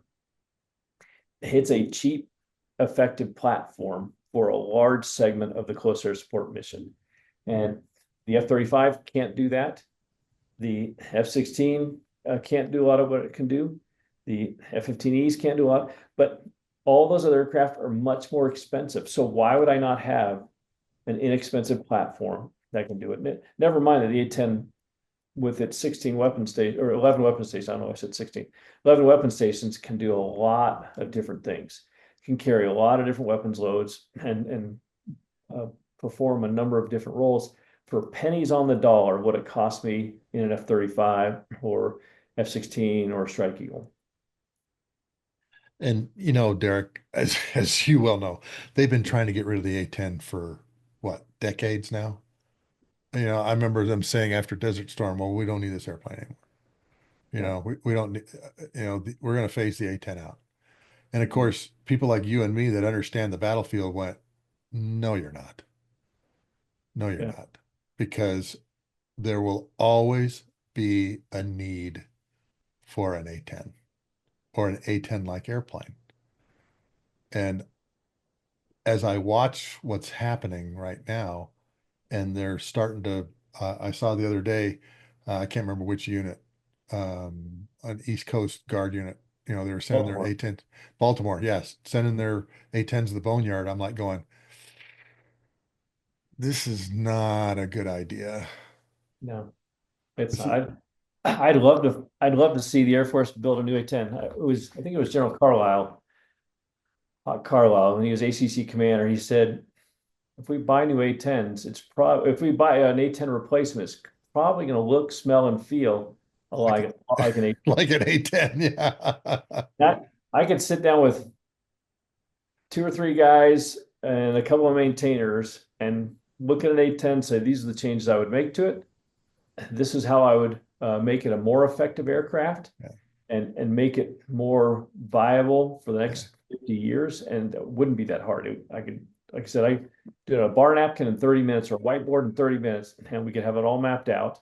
yeah. And then it would take 16 years to get through the JSID's requirements process for Yeah, anybody here. of course. So I'm just curious, what are some of those changes you'd make to the jet? I put new engines on it, more fuel efficient engines. I mean, there are COT solutions to the engine, but my job as a programmer, one of my last swan song acts as a programmer was to create a program for engine replacement on the A10. And then a year after I left, that got squashed because the wings were failing. Structurally, make a number of changes to it, but not big ones, just minor ones to make the airframe a 20,000 hour airframe. Uh, I would cut some weight off it. That's not that hard to do. And I would make it, but with the new engines, cutting a little bit of weight off it, it allows the airplane to go faster. And so it could have a faster dash speed, but also can hold at low speeds, 180, 200 knots. So maintain waiter time over the battlefield. If I could squeeze a little bit more gas in it, I would, to again allow it to be airborne a little bit longer. Those are, and then some of the other ones, the A10 has a lot of very specific um, test equipment. And so you've got an aircraft where you've got testers that only work on the A10. I'm like, well, get rid of that. I mean, the gun is one thing because the gun is a unique item, but there are a lot of other things where why can't I use a common piece of equipment across all aircraft so that I can use common test equipment across all aircraft? That would save me some money, save me some hassle, save me some training, and make it a little bit easier. So just make the aircraft a little bit easier to work on. It's pretty easy. You talk to maintainers and they love it because it's up, unlike the F-16 where you're crawling around on the ground and you end up having to have back surgery after doing it for a couple of years. You're up higher and you can focus on that. I would do an integrated ECM capability into it. Maybe because you can put a radar on in almost anywhere, put a small little radar on the aircraft so that it has that capability. And that's about it. I wouldn't want a 600 knot aircraft. I want an aircraft that can have a 400 to 420 knot dash speed Yeah, and still can hold at 180. yeah. I mean, the longest sortie I ever flew unrefueled was a 3.6. Longest combat sortie I flew was a 3.6. And I was really, uh, Wow. I was sucking on fumes at that point. Yeah, that's a long mission. Yeah. And I think it would be nice if the Hawg if you could get it to where you could extend the legs combat radius by about 200 to 300 miles and allow it to fly unrefueled internals only about a 4.5 or so. I think that would be amazing because it takes away a lot of the current challenge of the aircraft. One of the things that, with all the tankers behind you, I think the tanker often is an afterthought in that we can't fight without them. And yet we keep designing these aircraft that don't have the legs that you need. Like, we'll just throw bags on them. Like, well, then you lost weapon stations. Why don't you just design it so that it can have better range, whether it's from an engine perspective or internal fuel? The F-35 is pretty good at that. It's got some good legs. I think it's got 19,000 pounds of internal fuel. And so it can go a good distance. But I mean, if you take all the fighters in the Air Force, and if I could extend their range 20%, that would be monumental. Oh, yeah, that'd be What it would monumental. do for the horse plant, for the tanker planning, and the A10 is just the same thing. It has relatively good longevity, persistence over the battlefield, but it doesn't have great range because it flies so. So if you can get me to the program that I initiated, it wasn't, they were my ideas. It wasn't my technical solution, but I put together the money for it. It would have allowed the A-10 to fly in the 30s and fly at between 380 and 400 knots. And you as a tanker guy know that that would have been a lot cheaper on gas for you. Oh yeah, It allowed you to absolutely. get across the pond a whole lot more efficiently.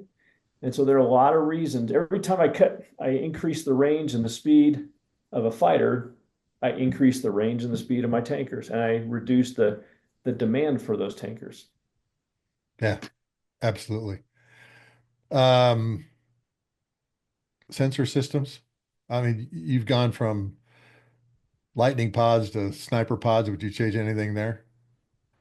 Now, I used to think I'd want an integrated one. We used to have the pay penny on the nose, Yeah, on the, they got rid of the pay penny because the sniper and the lightning could do all the things that the pay penny could do.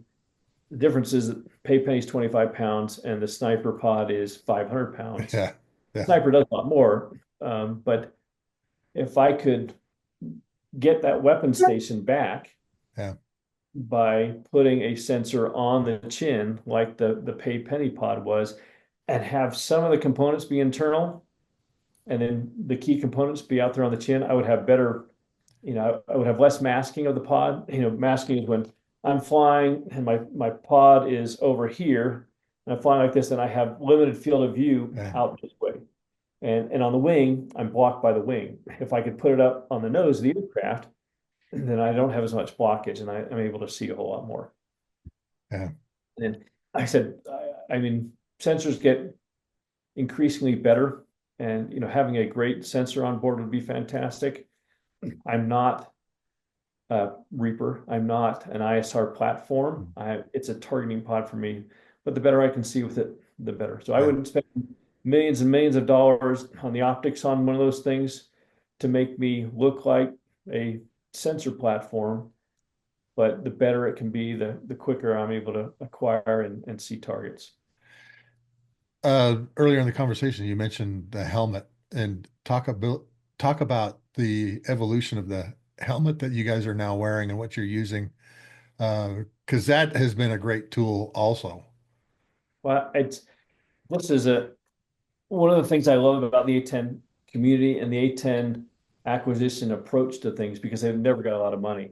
And my timing is dated, or my time is dated. I speak with Hawg guys on a regular basis, but I haven't flown one in almost 10 years. I haven't flown with a helmet in almost 10 years.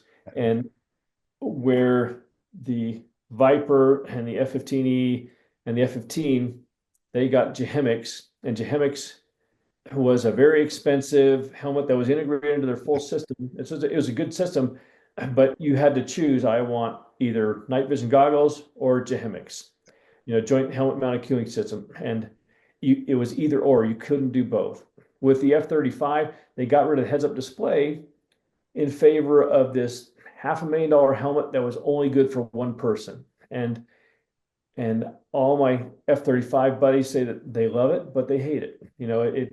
It's not, you can't aim a gun with it. There are a lot of things you just can't do with it because it's not as good as they would have liked. And I could have told you that. You need a fixed aiming reference to fire a gun. And with a helmet, you don't have a fixed aiming reference. Your helmet slides a little bit, you pull G's, and Yeah, all yeah, a 1 degree slip of that helmet is off 17 mils, and 17 mils is a complete miss, yeah, and the A10, it was initially the Scorpion helmet and a helmet mounted cueing system. yeah, And literally you just, initially it was Velcro, and then they came up with a locking system where it just locks onto your helmet, and it's a single eye monocle in front of your right eye, and it goes behind your night vision goggles if you're wearing night vision goggles, or just behind your visor if it's during the daytime. And it allows you to display where your sensors are looking. It allows you to display a picture and a picture of your targeting pod. It allows you to display a picture and a picture of your map data, your moving map. It's really pretty amazing because when you embrace it, my only detraction to it, or negative, is just the weight. when you're fighting, doing air to air, and you just add a couple pounds to your head and you're looking over your shoulder, you end the sortie just wiped out. But when you have the helmet mounted cueing system, you've got these displays in front of you. In the A10, you got two 5x5 displays. When you have that helmet mounted cueing system, you almost don't have to look at them because you're pulling all that information, so it's right up. So you're spending your time looking over the canopy rail, looking outside, but you've got that additional information that you would have to come to the cockpit to get. It's nice because I can see, let's say I see an explosion on the ground. I've got a little tiny crosshair in my heads up in my helmet cueing system. Before, I would have to slew my targeting pod over there and put crosshairs on it, or I would point the nose and put crosshairs from my heads up display on it and mark the area, or I'd fly right over top of it. And it's a very imperfect way to marking it. With the helmet, I could look at something and I could slave my sensors to it and then mark it. And then now I have everything looking there and I have those coordinates saved. It was a really fast way to get eyes on target. And now, so I see it over the canopy rail, I would mark it, slave my sensors to it, and then I would broadcast it over the data link so my entire flight can see it. Or I send it down, and the JTAC, who's been trying to talk me onto something, let's say he says, this is where I'm going, or this is what I want you to look at, that's your target. And I think I see it. So I would mark it, send it to him, and he'd say, yep, that's exactly what I'm looking at. That's exactly what I want you to target. And so it makes things a whole lot quicker, and it turns you back more into a pilot instead of a systems operator, because you're looking outside, you're functioning more with the earth around you and the battlefield around you instead of what's happening in your cockpit. Uh, Hey, I just saw that the A10s, I guess, went through a new OFP upgrade, and man, they're putting a lot of different weapons on the airplane now. I saw small diameter bombs and CBU 105. I mean, those are pretty incredible weapons, you No, know. they've done quite a few amazing things with it, and they've done it on a shoestring. The program's funding was cut to almost nothing, and you've got a couple of guerrilla engineers in the program office. Doggone, I'm going to turn this aircraft into an awesome aircraft. If it's my last will and testament of what I'm able to do, I'm going to do that. And if it's the last thing I do on this aircraft, we want this aircraft to go to the boneyard as an amazingly capable aircraft. So in the sunset years of an aircraft, you shut down all funding for it. But these guys have been pretty good. Yet a small diameter bomb, and so you can carry a lot of small diameter Yeah, bombs, a and lot of them. carry a lot of the air launch decoys. I mean, you stick an A10 up with other fighters, and you're carrying 16 air launch decoys. Those other fighters can have all their weapon stations filled with no kidding weapons, and you become their protector. You're the one who carries their decoys to kind of chaff up the air to mess up the targeting solution of the enemy. I didn't know that. Yeah. Carrying those decoys. I saw a picture of one at Nellis, a Hawg at Nellis. It had four racks of small diameter bombs. And there's four bombs per rack, and Yeah. and they were all in the center line. So they had 16 precision 250-pound bombs on this thing. And as you know, maybe some of my listeners don't, those truly are the Imperial probe droid, when you drop those things. Oh yeah, they're amazing. Yeah, I wasn't a believer at first because it would take off and fly around and then eventually Yeah, find a yeah, I target. remember that. I just want to go right over there. Give me a GBU-12 and I'll get there, or a GBU-38 in a more direct weapon.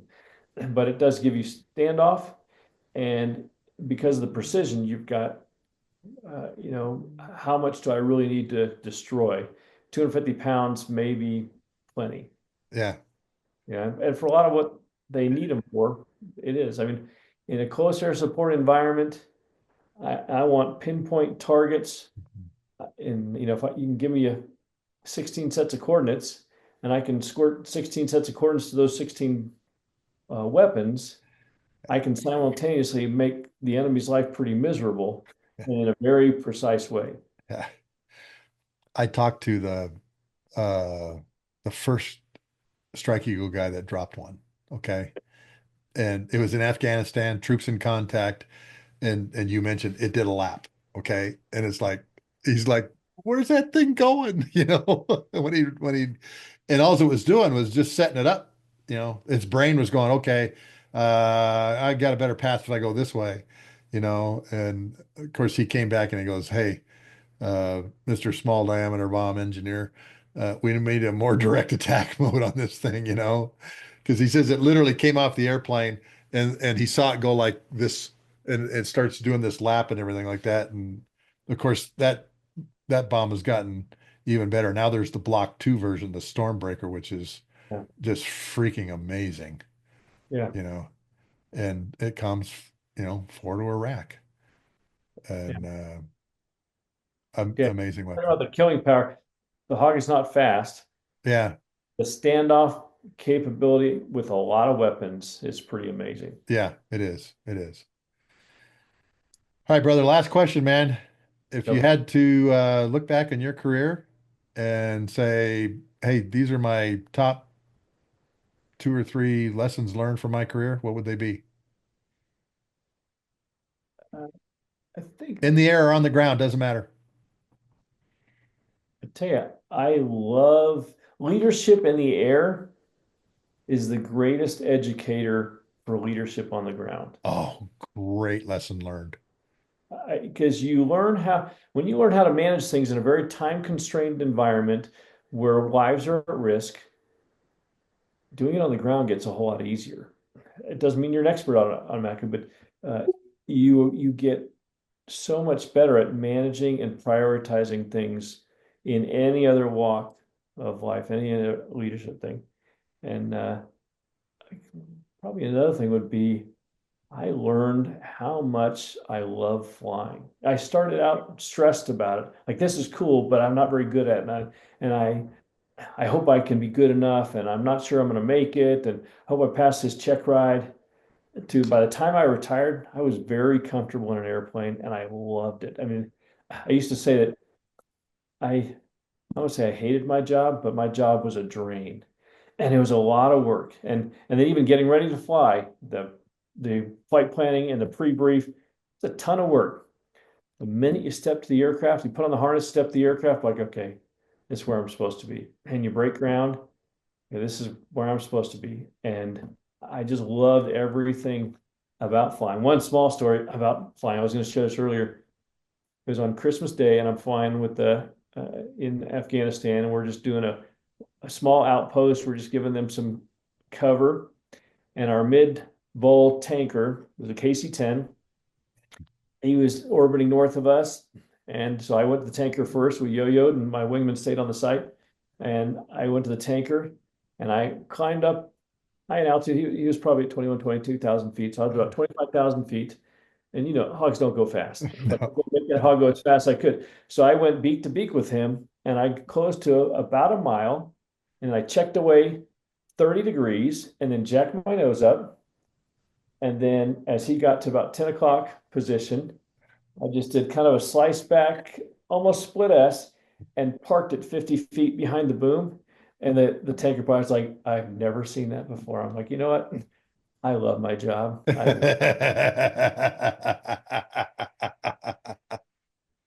So I think I was like you. The best flying assignment that I had was in the Pacific. I learned more about myself, about flying and employing tankers while I was at the 909th at Kadena, yeah, because literally every day was something different. And we were flying strategic, operational, and tactical level missions on the same day. I loved my time in the Pacific because I look back at that as that really set me up for the rest of my career to be able to employ the airplane and fly it right. And I remember coming out of Kadena with this incredible feeling of confidence in my abilities and what I could do. during the time period that I was in the Pacific, because we literally, like you said, when you're at Osan, um, the rules were different in the Pacific than they were in the States. You know, you couldn't do mid-mission join-ups, you couldn't do refuel airplanes that weren't on your schedule, all that kind of stuff. Not in the Pacific, man. And there were times when we were over Korea where we'd have the F-16s or somebody, hey, we've got this fuel emergency going on, and I can't agree with you more, man. Being in the air and learning leadership in the air was a hallmark of being in the Pacific, out on the leading edge like that, where, you know, we could go to war with North Korea at any time. And there was a couple times I was there from 90 to 95, and there was a couple times where we thought, hey, next week we may be doing I some remember those intense times. things. We loaded up real bombs on B-52s and they were ready to go. Yeah. Oh yeah. Yeah. I remember I think it was in 94 when Kim Il-sung died, the grandfather. Mm-hmm. I mean, and Kim Jong-il says we're going to bury my dad in Seoul. Well, Mm-hmm. you don't own Seoul, and we had a 2 week little mini air campaign. Yeah. Uh, Matter of fact, they even brought Hogs down from Alaska, F-117s. I mean, Strike Eagles. The Yeah. 90th came down from Elmendorf, and we were thinking we're going to go at it, you know. And it was again just one of those things about being in the Pacific where I learned so many things about my abilities, my leadership capabilities, and everything when I was in the Pacific. Yeah. Just You a fun place to fly. life is about, and I'll share this last thing.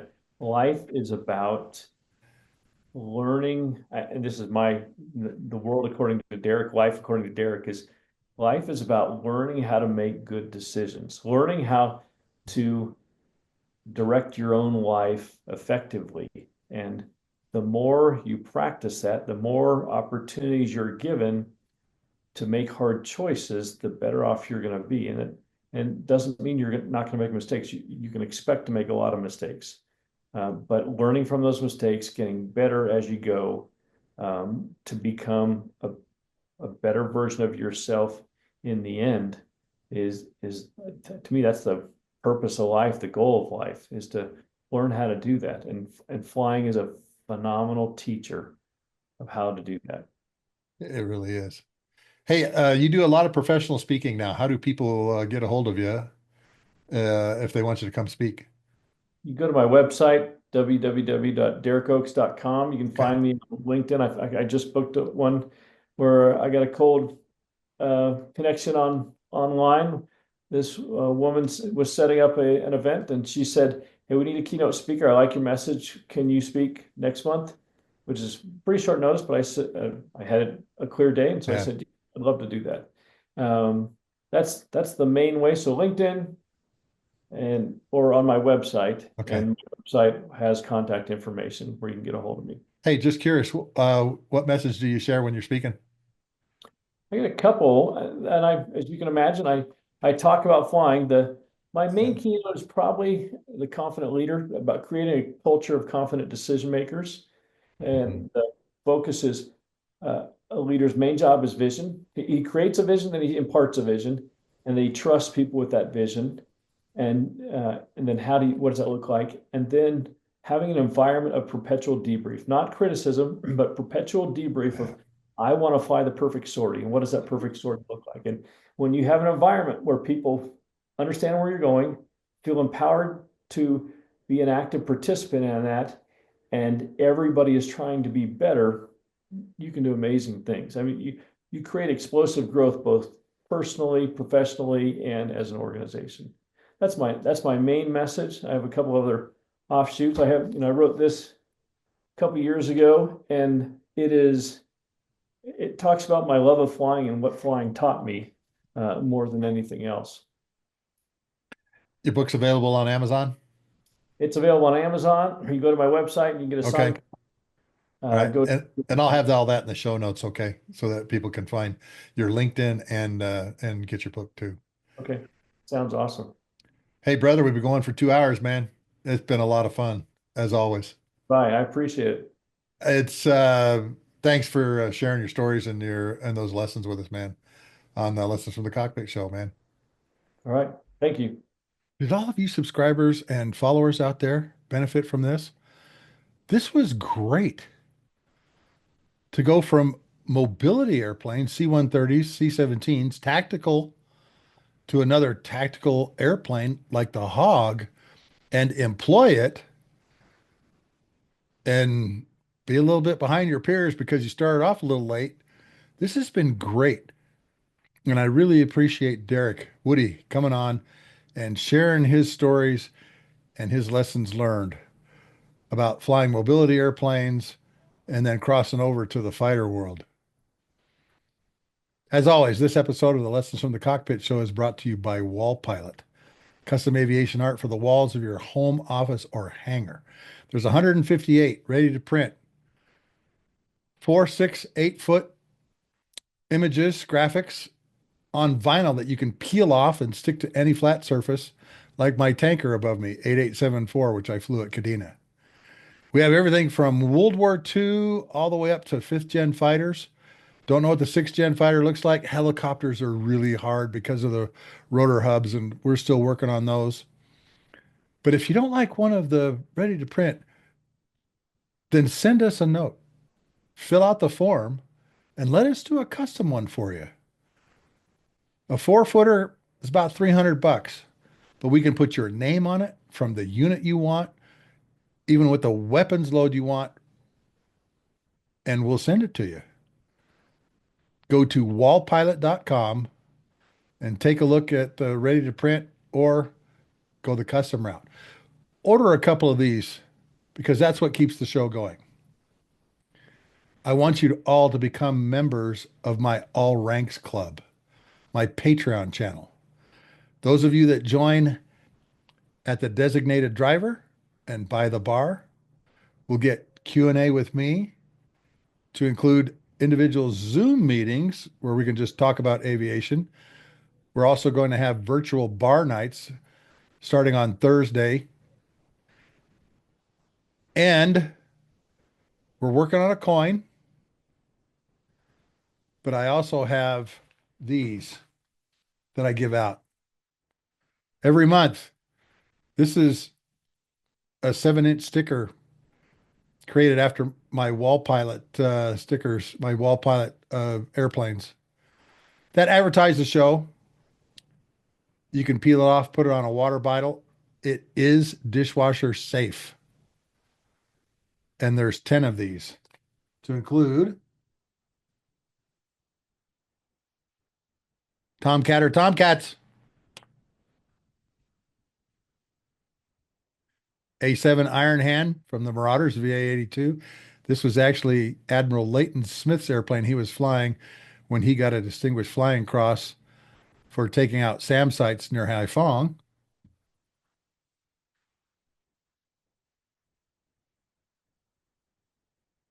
Gotta have a tanker, KC-46. And of course, one of my favorite airplanes, the F-15 C model, light gray.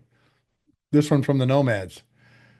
Had a couple kills during Desert Storm, was the wing commander's airplane, Colonel Parsons. And as I mentioned, these peel off. Every month, you'll get one of these in the mail if you become one of my by the bar or designated driver levels. We're working on 15 more. Senior Span U2, the RC-135 Cobra Ball. We're working on Focke-Wulf F-190, C-54 from the Berlin Airlift. 15 new airplanes that we're going to have available probably later in the year. If you don't want to join Patreon, then please just contribute to the show. I've got my Venmo link down there, and just send us whatever you want so that we can keep the show going. We're pretty self-sustaining right now because The YouTube channel is doing really good that this goes on. But please come join Patreon or send us a contribution via Venmo. Next week on the Lessons from the Cockpit Show, a lot of people have been asking me, Mark, what's your opinion of all this going on?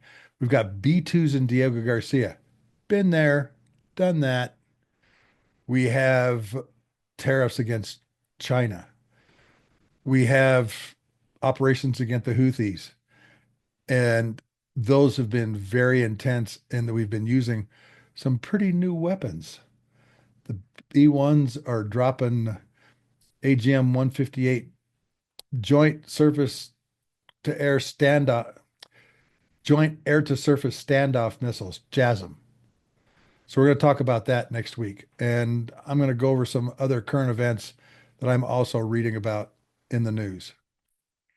I also want to report to you I was at an open house at the Air Mobility Command Museum this past weekend. Spoke twice on the history of air refueling. Got to sit in the KC-135 again. Made me pretty emotional. Got to walk through a KC-10. It was just fun to be at the museum. Next week, I will be in Las Vegas. I will be attending the Air Refueling Systems Advisory Group conference held at Planet Hollywood. A couple of other places I'll be. Scott Air Force Base Open House, McGuire Air Show, Military Influencers Conference in Atlanta in September. Registered for Tailhook once again in August. And of course, Airlift Tanker Association. I'm on their heritage committee. Don't know if we're going to be at Nashville yet or some other location, but my wife Valerie and I will be attending. So, folks, come see me. Come find me. I'd love to sit and talk to you. I'll have lots of my books with me. Tanker Pilot, Lessons from the Cockpit. I stick one of those stickers in every one of them that I sign. And I don't just sign the book. I always put a special note to everybody. Thank you once again for listening and subscribing to my YouTube channel and being a part of the Lessons from the Cockpit show. I really appreciate it. We're doing very well now and getting a lot of views. Uh, the shorts that I do on YouTube are becoming world famous. On somebody at the Dover Air Force Base said, "Oh, you're that Mark Hasara dude that does YouTube shorts." Yep, that be me. But please go to my All Ranks Club Patreon and become a paying customer. And like I said, Q&A, one-on-one, stickers, virtual bar night, working on a coin, what it's going to look like, or just contribute through Venmo, however much you want to send. Thanks, folks. Once again, this is Mark Hasara, the host of the Lessons from the Cockpit show, signing off here.